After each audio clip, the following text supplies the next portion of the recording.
એક યુવાન છોકરો તેને તેની કાકીની આંખોથી ઈશારો કર્યો. તેના હાવભાવ જોઈને તેની કાકીએ તેને આંખોમાં સંકેત આપ્યો કે હું હમણાં જ આવી રહી છું.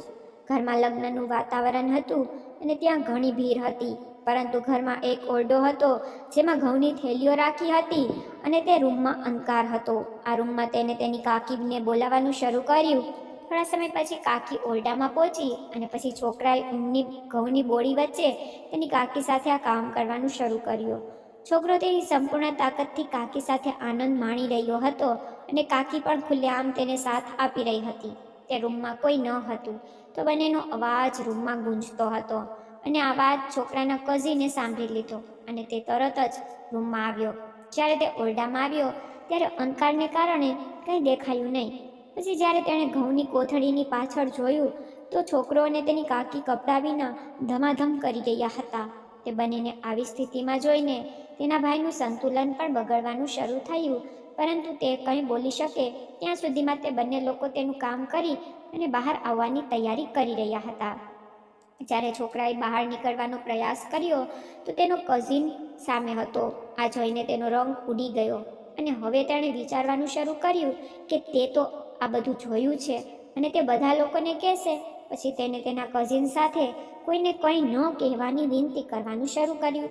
પછી તેના કઝિને તેને કહ્યું કે તમે આ સંબંધને કલંકિત કરી રહ્યા છો અને તમે તમારા પોતાના મકાનમાં આવી ખોટી વસ્તુઓ કરી રહ્યા છો. હું આ બધાને કહીશ અને જો તમે ઈચ્છો કે હું આ કોઈને ન કહું તો તે તમારી કાકીને કહો કે જે તે તમારી સાથે કરી રહી છે તે મારી સાથે કરે. આ સાંભળીને છોકરાનું મન બગડે છે. તે તરત જ કહે છે કે તે મારા અને તેના એકબીજાની વાત છે. જો તમે આમાં દખલ કરો તો તે સારું રહેશે નહીં. આ વિશે આ બંને વચ્ચે વિવાદ થાય છે અને આગળ વાર્તા ખૂબ જ રસપ્રદ બને છે. તમને આખી વાત હું હમણાં જ કહીશ, પણ મિત્રો એ પહેલાં મારી એ જ જૂની વિનંતી, જો તમે મારી ચેનલ સબસ્ક્રાઈબ ન કરી હોય તો પહેલાં સબસ્ક્રાઈબ કરી લેજો. તો ચાલો શરૂ કરીએ. તો પછી આ બંનેના વિવાદ વચ્ચે બહારથી દરવાજો પીટવાનો અવાજ આવ્યો. કોણ છે? દરવાજો ખોલો. પછી રમેશ અને કાકીના હોશ ઉડી ગયા અને તેનો કઝિન સંજુ પણ ચોંકી ગયો અને વિચાર્યું કે જો કોઈને ખબર પડી તો આખા ઘરમાં હંગામો થશે. કાકીએ ઝડપથી દુપટ્ટો ઠીક કર્યો અને ગભરાઈને કહ્યું, હવે શું કરવું? રમેશે દરેકને મૌન રહેવા માટે ઈશારો કર્યો, પરંતુ અવાજ બહારથી તીવ્ર થવા લાગ્યો. કોઈએ બહારથી કહ્યું, અમે ખોરાક લેવા આવ્યા છીએ, દરવાજો ખોલો. આ અવાજ રમેશના નાના કઝિન ભાઈઓનો હતો. રમેશે સંકેત આપ્યો કે બધા શાંતિપૂર્ણ રહો. ત્યારે તેના કઝિન સંજુએ સમજદારી દેખાડી. તેણે શાંતિથી કહ્યું, ચાલો બારીમાંથી કૂદી જઈએ. તેથી સંજયે બારી ખોલી અને પહેલાં કૂદી ગયો અને પછી રમેશ કૂદ્યો, પરંતુ કાકી થોડી ડરેલી હતી તેથી તેને વિલંબ થયો. પરંતુ રમેશે તેનો હાથ પકડ્યો અને તેને બહાર કાઢ્યું. ત્રણેય ઝડપથી અંધારામાં છુપાયેલા બહાર આવ્યા અને જુદી જુદી દિશામાં ચાલ્યા ગયા, જેથી કોઈને શંકા ન થાય. જ્યારે લગ્નની રાતે રમેશ અને સંજુ એકલા મળ્યા ત્યારે રમેશ ક્રોધથી ભરેલો હતો. પછી તેણે કહ્યું કે તમે જે કહ્યું હતું તેનું ફરીથી પુનરાવર્તન ન કર. પછી સંજુએ હસી સાથે કહ્યું કે ભાઈ, તું તારી કાકી સાથે સંબંધ રાખી શકે છે, પરંતુ હું નહીં. આ ક્યાંનો ન્યાય છે?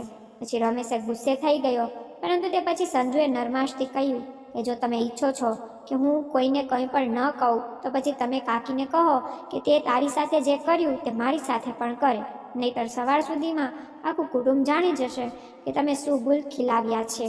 હવે તેને વિચારવાનું શરૂ કર્યું કે જો મામલો બહાર આવે તો ઇજ્જત જમીનમાં મળી જશે.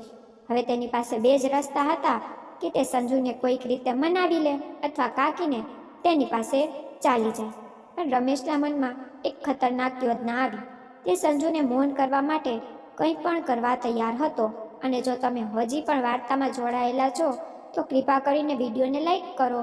તો હવે તેની પાસે બીજી કોઈ રીત ન હતી, તેથી તેણે તેની કાકીને બધું કહ્યું.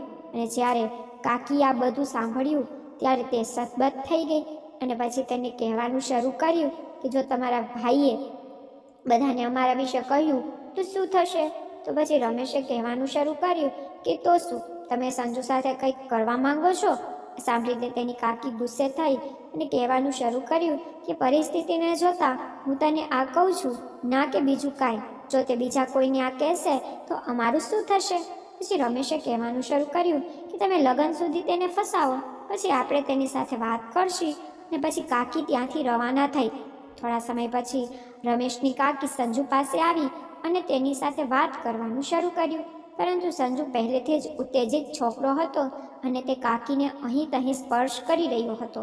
પરંતુ કાકીની મજબૂરી હતી તો તે કંઈ કહેતી ન હતી અને સંજુ વારંવાર તેને એકલા મળવાનું કહેતો હતો કે કાકી સતત ઇનકાર કરી રહી હતી અને તે કહેતી હતી કે અત્યારે લગ્ન છે, ઘણા લોકો છે, તેથી 2-3 દિવસ રોકા, તે પછી તું જાતે જ તારા મનની ઈચ્છા પૂરી કરી લે છે. પરંતુ સંજુ પણ એક પાકો ખેલાડી હતો, તેથી તે કાકીની વાત પર વિશ્વાસ કરી શક્યો નહીં. તે વિચારી રહ્યો હતો કે જો કાકી હાથમાંથી એકવાર નીકળી ગઈ તો આ પછી તેની સાથે કશું કરવાનું ક્યારેય નહીં મળે. તેથી જ તે કાકીની વાત માનતો ન હતો. પરંતુ કાકી થોડું બહાનું કરી તેને બહેલાવી રહી હતી અને આમ પણ કાકી જોવામાં આકર્ષક હતી. તે જોવામાં કોઈ કરતાં ઓછી ન હતી, તેથી સંજુનું મગજ તેના પરથી હટતું ન હતું અને તેને તે બંનેને આ સ્થિતિમાં જોઈ લીધા હતા. ત્યારથી તે દ્રશ્ય તેના મગજમાં આગળ વધી રહ્યું હતું. ધીરે ધીરે કાકીએ તેને 3-4 દિવસ સુધી ટાળી દીધો અને ત્યાં સુધીમાં લગ્ન પૂરા થયા અને ઘરના બધા મહેમાનો ચાલ્યા ગયા હતા. જ્યારે કાકી પણ તેના ઘરે જવાની તૈયારી કરી રહી હતી, પછી રમેશનો કઝિન ભાઈ તેની પાસે આવ્યો અને કહેવા લાગ્યો, જો મારું કામ ન થયું તો સમજ કે તમે બંને બધાની સામે ખુલ્લા કરીશ. હવે આ સાંભળ્યા પછી કાકીને ડર લાગવાનું શરૂ થયું અને તે તરત જ રમેશ પાસે પહોંચી અને તેને કહેવાનું શરૂ કર્યું કે આ છોકરો તેની જીદ પર બેઠો છે અને સંમત નથી. પછી રમેશે કહેવાનું શરૂ કર્યું કે ચિંતા કરશો નહીં, હું હવે આ બાબતને મારી રીતે સંભાળીશ. પછી રમેશ તેના કઝિન ભાઈ પાસે પહોંચ્યો અને તેને કહેવાનું શરૂ કર્યું કે ભાઈ, તમે કેમ માનતા નથી? કાકી નહીં માને તો સંજુ કહેવા લાગ્યો કે હું બધાને આ તમારી ગપાગપ વિશે કહીશ. આ સાંભળીને રમેશને તેની સામે ઝૂકવું પડ્યું અને તે કહેવા લાગ્યો કે હું કાકી સાથે વાત કરીશ. પછી રમેશ કાકી પાસે ગયો અને તેને બધી વાત કરી. પહેલાં તો કાકી ન માની, પણ પછી તે પણ ઉત્તેજિત હતી સંજુ સાથે રાત વિતાવવા, તો તે માની ગઈ અને અંતે કાકી અને સંજુનું રાત વિતાવવાનું નક્કી થયું. પછી તે રાતે સંજુ કાકીને હોટેલ લઈ ગયો. હોટેલ બહુ આલીશાન હતી, કાકી પણ મસ્ત હતી. સંજુ પૂરી તૈયારીમાં હતો. કાકીએ મસ્ત સ્કર્ટ અને ટોપ પહેર્યું હતું. આજે તો કાકી કયામત લાગી રહી હતી. સંજુ પણ તેના પર નિયંત્રણ રાખી શકતો ન હતો, તેનો ઊભો થઈ ગયો હતો. કાકી આગળ આવી અને સંજુને કહ્યું, હું 5 મિનિટમાં આવું છું. પછી સંજુ બહાર તેની રાહ જોતો હતો, પણ જ્યારે કાકી આવી તો સંજુના હોશ ઉડી ગયા. તેને ઉપરના કપડાં કાઢી નાખ્યા હતા. તે ફક્ત લાલ ચટાકેદાર નાઇટીમાં હતી. સંજુ રહી ન શક્યો અને તેને ગળે લગાડી દીધી. કાકી પણ મદહોશ હતી. સંજુએ કાકીને દિવાલ સાથે લગાવી દીધી અને તેનો એક પગ ઉઠાવી તેના ખંભા પર મૂક્યો અને તેના પગ પર હાથ ફેરવવા લાગ્યો. પછી ધીમે ધીમે તેને બેડ પર લઈ ગયો અને તેની નાઇટીની દોરી ખોલી. કાકી પણ મીઠી ચીસો પાડતી હતી. હવે સંજુએ તેનો પણ શર્ટ કાઢ્યો અને ફક્ત ચડ્ડીમાં હતો. કાકી તેની ચડ્ડી પર હાથ ફેરવી રહી હતી. પછી સંજુએ કાકીના બધા કપડાં કાઢી નાખ્યા. હવે બંને સાવ એક થવા તૈયાર હતા. પછી સંજુએ નીચે જઈ કાકીની ગુફામાં હાથ ફેરવ્યો. કાકી તો ઉછળી પડી અને કહેવા લાગી, મને તું પણ બહુ સારો લાગ્યો હતો, પણ રમેશના કારણે કહી શકી નહીં. તો સંજુએ કહ્યું, આજે હું તમને રમેશથી પણ વધારે પ્રેમ કરીશ. પછી સંજુ વધ્યો અને તેનું ગાજર કાઢી કાકીની ગુફામાં અંદર બહાર કરવા લાગ્યો અને કાકીની ગુફા થોડી જ વારમાં ભીની થઈ ગઈ. હવે સંજુ હોશમાં ન હતો અને કાકીને જોરશોરથી પ્રેમ દેખાડી રહ્યો હતો. કાકી પર જોરથી તેના લાડવા મસલતી અને સંજુને માથે હાથ ફેરવતી. પણ અચાનક હોટલનો દરવાજો વાગ્યો અને સંજુ હોશમાં આવ્યો.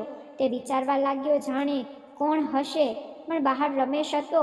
તે કહેવા લાગ્યો, યાર કાકી કાલે ચાલી જશે, મને પણ આજે કરી લેવા દે.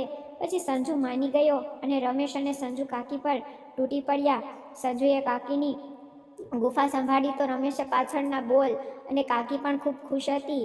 તે એક સાથે બેથી પણ થાકતી ન હતી. થોડીવાર પછી કાકીના સંતરા હાથમાં લઈ બંને એક એક રસ પીવા લાગ્યા અને કાકી તે બંનેને રસ પીવડાવ્યો અને પછી કાકી કાલે તેના ઘરે ચાલી ગઈ. તો જો તમને સ્ટોરી પસંદ આવી હોય તો વિડીયોને લાઈક કરો અને ચેનલને સબસ્ક્રાઈબ કરો. ધન્યવાદ.